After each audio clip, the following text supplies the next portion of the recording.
Good day everyone. For my second video, I'm going to discuss about Pythagorean theorem.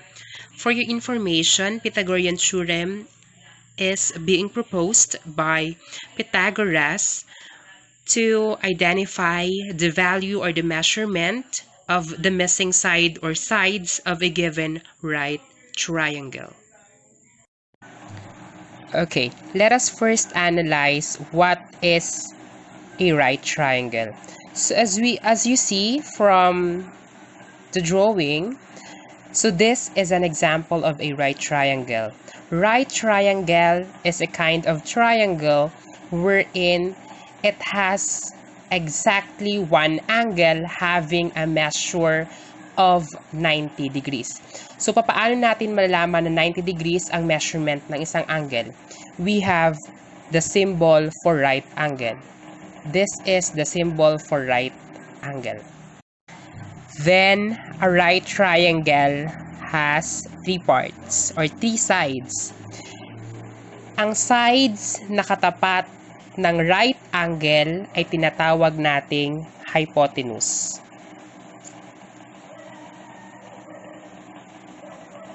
So, kahit anong gawin natin sa triangle, kahit balibaligtarin man natin yan, basta yung katapat ng right angle, siya lagi yung tinatawag nating hypotenuse.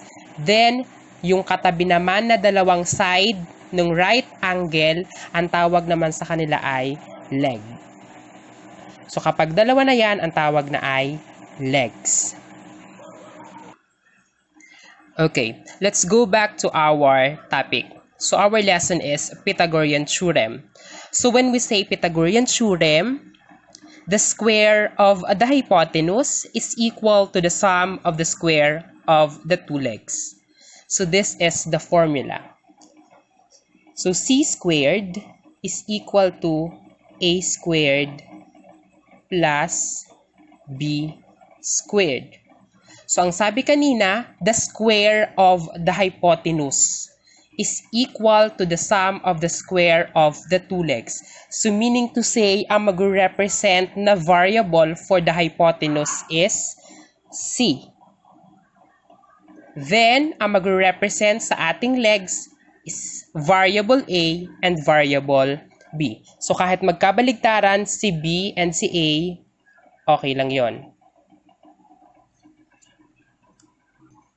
So now, we named the sides of a right triangle as side A, side B, and side C. Okay. Since may pangalan ng ating triangle or the sides of our given right triangle, let's proceed with examples. So example number 1, the value of letter B or the side B is 6. Then, the value of the side C is 10. So, sa nakikita natin, the given values are the value of side B, which is 6, and the C or the hypotenuse, which is 10.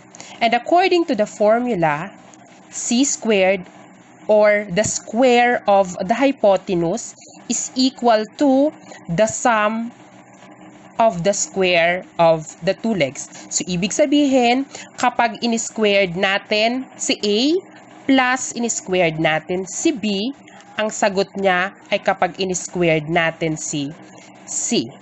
So, as you see from the given, nawawala si letter A. So, papaano natin malalaman yon? So, punta tayo sa ating given formula. So, we have C squared equals A squared plus B squared. Ano ba ang value ng C sa ating given? So, the value of C is 10. So, isusulat lang natin, papalitan natin si C ng 10, tapos ilagay yung squared. Equals. Then, ano ba ang value ni A? May nakikita ba kayong value ni A sa given number 1? Wala. So, ibig sabihin, kokopyahin lang natin si A squared plus, what is the value of B? The value of B is 6. So, palitan si B, gagawin natin siyang 6, ilalagay si squared. Ngayon, isimplify natin. So, 10 squared. Kapag sinabing 10 squared, ibig sabihin, imumultiply natin si 10 sa kanyang sarili ng 2 beses. So, ibig sabihin, 10 times 10. So, ibig sabihin, 10 times 10 equals 100. Equals a squared plus 6 squared. Ilan kaya ang 6 times 6?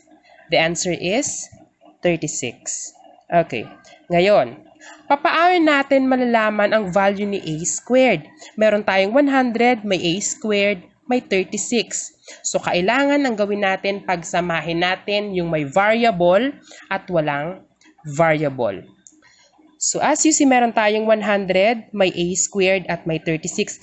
Paano natin matatanggal si 36 dito at mapupunta siya kay 100? So, ang gagawin natin ay subtraction property of equality. Para mawala si 36, kailangan nating magbawas. So, magiging 100 equals a squared plus 36 minus 36. So, kailangan nating mag-minus ng 36 para mawala si 36 dito.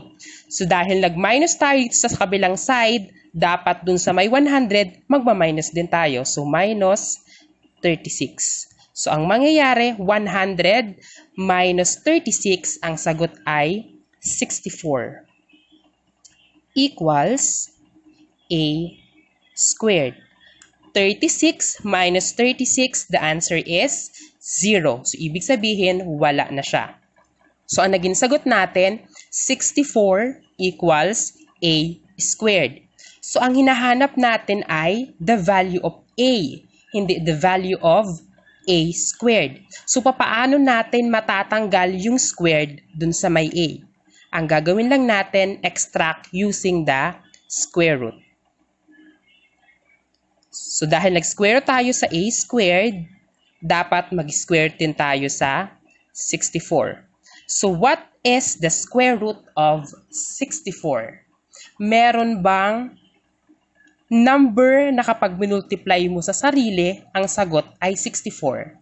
So, meron. The answer is 8. Equals, what is the square root of a squared? So, kapag a squared, 2 ang nasa taas na exponent at kinuha natin ang square root, ang sagot lang nun ay a raised to 1 or simply ang ilalagay na lang natin ay a. So, ibig sabihin, ang value ng a na hinahanap natin for given number 1 is 8. Let's proceed with example number 2.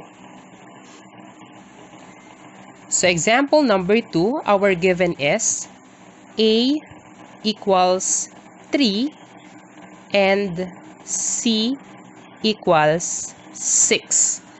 So, from our given, ang nawawala is value ng letter B or the side B. So, kagaya ng ginawa natin sa ating example number 1, sundin lang natin ang ating given formula.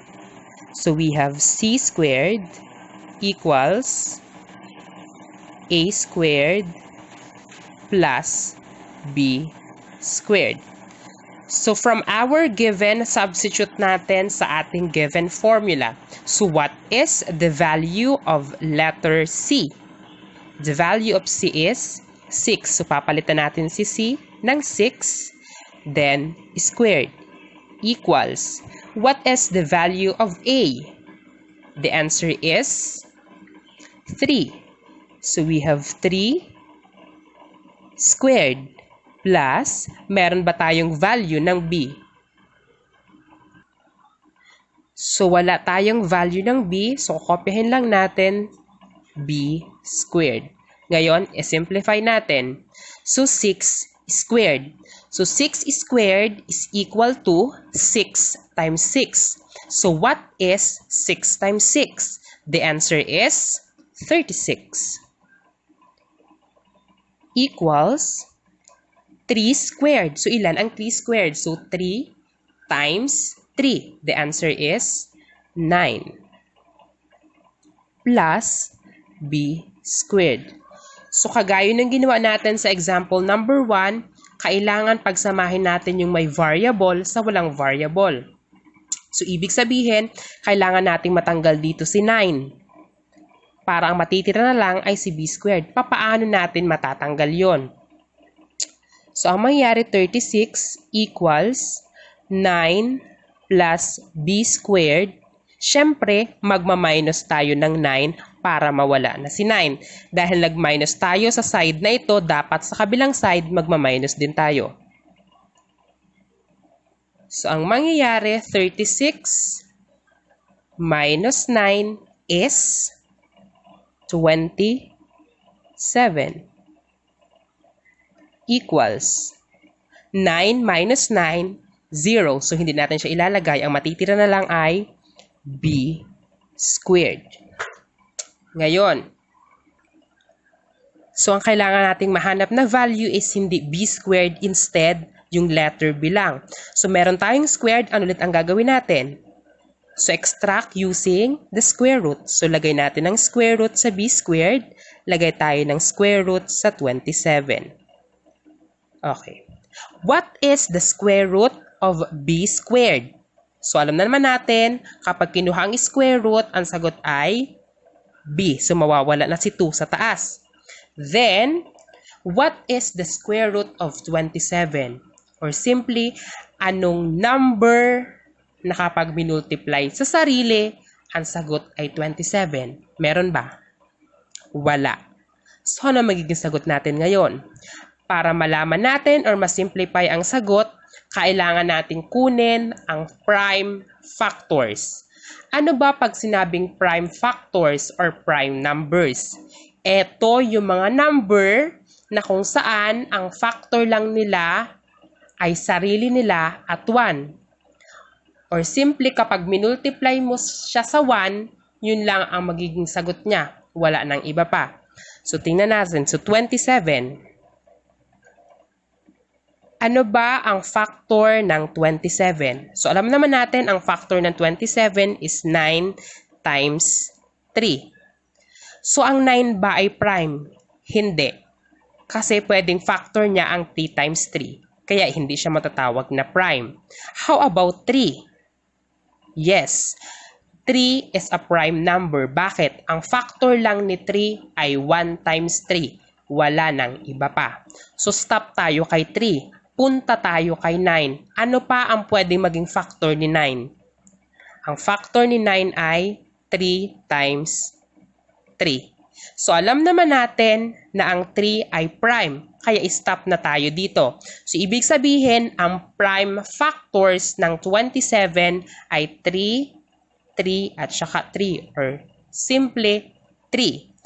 Then, papaano natin masisimplify yung square root of 27 from the 3 prime factors? Ang gagawin lang natin, tingnan kung sino ang may kaparehas. Si 3 ay ipapartner natin kay 3. So, kung sino lang yung may kapartner, yun lang ang kukunin natin. So, since may kapartner si 3, kukunin natin siya, ilalagay natin siya dito. So, 3. Then, lagay tayo ng square root or the radical sign. Sino yung walang kapartner? 3. Kaya isang 3 lang ang nilagay natin dito kasi magkapartner na sila. So, isa lang ang bilang. So, eto na yung 3, yung magkapartner. Then, square root of, eto yung walang kapartner. So, yung walang kapartner, nag-iisa siya dun sa loob, pero yung may kapartner, isa lang ang bilang, pero nasa labas. So, meaning to say, the value of b is 3 square root of 3. Kung hindi kayang sagutan talaga, so pwede natin gawing b is approximately 5.196. So, kung hindi kayang isolve si 3 square root of 3 at nahihirapan, pwede natin gawing the value of b is approximately 5.196. When you use calculator, the square root of 97? The answer is this. So, bakit approximately? So, ginagamit ang symbol na approximately at hindi equals kapag decimal ang sagot at hindi eksakto or rounded off ang naging sagot natin. So, gagamit lang tayo ng equals kapag eksaktong-eksaktong yun ang sagot. Let's proceed with the third example. Example number 3. The value of A is 2 and the value of B is 5. So, as you see, ang nawawala na is yung letter C or what we call the hypotenuse. So, ganun pa rin ang gagawin natin. So, using the formula, we have C squared equals A squared plus B squared. So, what is the value of C? Siyempre, wala. Nawawala nga siya eh. So, we have C squared. Kopyahin lang natin. So, ano ba ang value ni A? We have 2. So, kopyahin, palitan si A ng 2, then lagyan ng squared. Plus, meron ba tayong value ng B? Yes, the answer is 5. So, palitan si B ng 5, lagay si squared. Ngayon, isimplify natin. So, we have C squared equals 2 squared. So, pag sinabing 2 squared, 2 times 2. So, dalawang beses lang siya i-multiply. So, 2 times 2 is 4 plus 5 squared. So, pag sinabing 5 squared, 5 times 5. The answer is 25. So, proceed tayo. So, C squared. Since magkasama na yung 4 at 25, hindi naman nalalayo na sila sa C squared, ituloy lang natin. So, 4 plus 25, the answer is 29. So, ang hinahanap natin is the measurement of C, not C squared. So, as you see, ang gagawin lang ulit natin, kagaya ng ginawa natin kanina, extract using the square root. So, kapag nag-square tayo sa side na ito, dapat sa kabilang side, mag-square din tayo. So, what is the square root of C squared? The answer is C. Lagi nawawala yung 2 na maliit, or the squared, equals the square root of 29. Meron bang number na kapag minultiply mo sa sarili, ang sagot ay 29?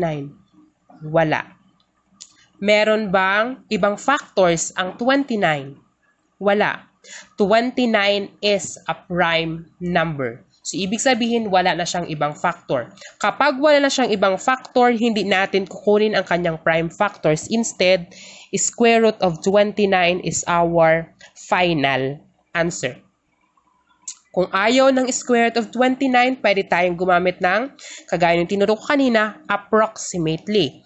So, we have C is approximately equal to 5.385. Bakit nga ulit approximately? Dahil hindi siya eksaktong yun ang sagot. Ni-round off lang natin siya.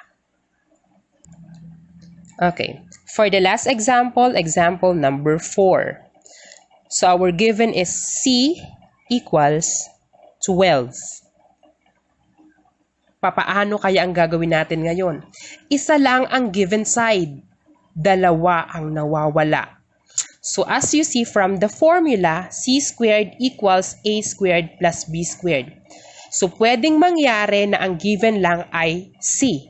Pwedeng nawawala si A at B. So, ano ang gagawin natin?